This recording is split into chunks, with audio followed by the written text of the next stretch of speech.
لیکن کام خاندانی کیا کہ 4 عورتوں کو اس نے برائی سے بولو نا بچا لیا. اب ان پہ جتنا خرچ کرے گا, نبی نے فرمایا سب سے بہترین صدقہ وہ ہے جو تم اپنی بیوی کو کھلاتے ہو, بچوں کو کھلائے گا. تو یہ جائے بھلے 10 ٹینشنوں میں ہو یار. امام احمد بن حنبل کہتے ہیں وہ آدمی جو نکاح نہیں کرتا, بچے نہیں ہیں, اور اللہ اللہ کر رہا ہے بیٹھ کے سکون قلب کے ساتھ, 2 رکعت کی نیت مانتا ہے, انتہائی خشوع و خضوع. امام احمد بن حنبل کے الفاظ کو میں اپنے الفاظ میں بیان کر رہا ہوں کیونکہ ٹینشن ہی نہیں ہے. تو سکون سے 2 رکعت پڑھ کے رو رو کے دعائیں مانگ رہا ہے. ایک یہ ہے کوئی بیوی نہیں کوئی بچے نہیں. دوسرا وہ ہے جس کے بیوی بچے ہیں. اب وہ 2 رکعت کی نیت باندھتا ہے, گھنٹی بجنا شروع, سائلنٹ پہ کیا تو وائبریشن, یعنی بیل بند کر دی تو وائبریشن پہ, خشوع خضوع رہے گا. 2 رکعت کے بعد سلام پھیر کے دیکھا تو میسج آیا ہے بیگم کا, شادیاں کر لی ہیں, گھر کا کوئی خیال نہیں ہے. اگر یہ نمازیں ہی پڑھنی تھیں تو ہمیں نہیں لے کر آتے. آج مجھے گھر والوں نے ڈبل روٹی کے لیے بھیجا. اپنا واقعہ بتانے میں کوئی حرج نہیں ہے, حقیقت اپنا واقعہ. یہ میرے بھائی گواہیں, یہ دوست ہیں, یہ گواہیں. گھر والوں نے کہا بھائی بریڈ چاہیے, اور مسجد کا جو میرا خادم ہے بیچارہ خدمت کرتا ہے شمس, اس کو بول دیں کہ وہ لے آئے. میں باہر نکلا بھول گیا.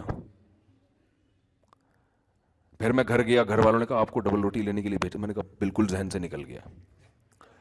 اب میں گیا تو دیکھا شمس بھائی جمعہ ہے نہانے کے لیے گھسے ہوئے ہیں. اب میں بیٹھا رہا ہوں کرسی باہر ڈال کے, تو یہ تو ٹھیک نہیں ہے نا کہ جب نکلیں گے تو میں بولوں گا. میں نے کہا چلو جب نکل آئے گا تو بول دوں گا, جب نکلے تو میں اتنی دیر ہو گئی بھول گیا میں. ایسے ہی پھر میں باتوں باتوں میں گھر چلا گیا. یہ خشوع و خضوع بتا رہا ہوں آپ کو. ایسا آدمی کیا خشوع و خضوع سے نماز پڑھے گا بھائی؟ اس کنڈیشن میں خشوع و خضوع سے نماز پڑھ کے دکھاؤ, پھر وہ میں مانوں گا یہ خشوع و خضوع کی نماز ہے. سمجھ رہے ہو نا؟ دوبارہ جب میں گھر گیا, تیسری دفعہ ہو گیا اب یہ نا, گھر والوں نے کہا میں نے ناشتہ کرنا ہی نہیں ہے, جاؤ ایسی کی تیسی. میں ایک دم اس میں آیا نا, میں نے کہا یہ تو یار میرے ساتھ بھی ایسا ہوتا تو ہمارے بھی. جب میں آیا چوتھی دفعہ نیچے آیا, جیسے ہی نیچے آیا تو یہ آپ کہاں سے تشریف لائے ہیں؟ ثوابی سے ہی بھائی آئے ہیں. ارے مفتی صاحب, وہاں سے ایک صاحب, ارے وہ جب آئے نا قریب میں بھول گیا.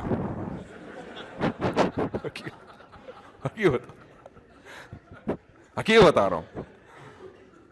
میں آیا اپنے دفتر میں بیٹھا, لیپ ٹاپ پہ کچھ کام تھا. اب میں سوچ بھی رہا ہوں یار ہوا کیا ہے میرے ساتھ, یہاں تک کہ 1 بجائے, اور جب میں نے فون دیکھا تو گھر والوں کا فون آ رہا تھا. بس جو میری کنڈیشن ہے وہ ان کو پتا ہے. میں نے کہا میں تو فون اٹھانے کا میرے اندر حوصلہ نہیں. میں نے کہا آپ ڈبل روٹی لے جاؤ, گھر کے دروازے پر رکھ کر دھاڑ دھاڑ دھاڑ دروازہ بجا دو. اور میں نے یہ سوچا کہ اب ٹوپی کے علاوہ میرے پاس کوئی کام ہے نہیں, اب ٹوپی کیا کرائیں گے, یہ مجبوری ہے بھائی. اب میں صاف صاف تھوڑی بہ سکتا ہوں بھول گیا. بھائی ایسے کیسے بھول گیا یار؟ حالانکہ ہمارے گھر کا ایک سیٹ اپ بنا ہوا ہے, مہینے کا راشن آتا ہے, وہ سب سیٹ اپ بنا ہوا ہے. کبھی کبھار اس کی ترتیب ہٹتی ہے تو پھر ایڈجسٹ کرنا مشکل. گاڑی کا ایک ٹائر اگر زیادہ گھس جائے تو الائنمنٹ آؤٹ. اب الائنمنٹ صحیح کریں گے تو پھر وہ خراب ہو جائے گی. ٹائر نیا ڈالیں گے تو وہ پرانے والے زیادہ گھسے میں, یہ والا تو وہ ادھر سے, اب وہ ایڈجسٹ کرنے میں جب ترتیب آؤٹ ہوتی ہے نا.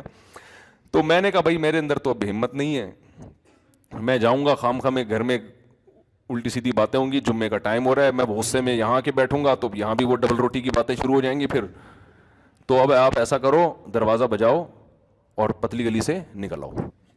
میں جب گھر جاؤں گا تو میں بولوں گا کب سے رکھی ہوئی ہے بریڈ گیٹ پر. یہی میرا, اس میں جھوٹ نہیں ہے. کب سے رکھی ہوئی ہے مجھے خود نہیں پتا کب سے رکھی ہوئی ہے, ایگزیکٹ ٹائم تو معلوم نہیں ہے نا.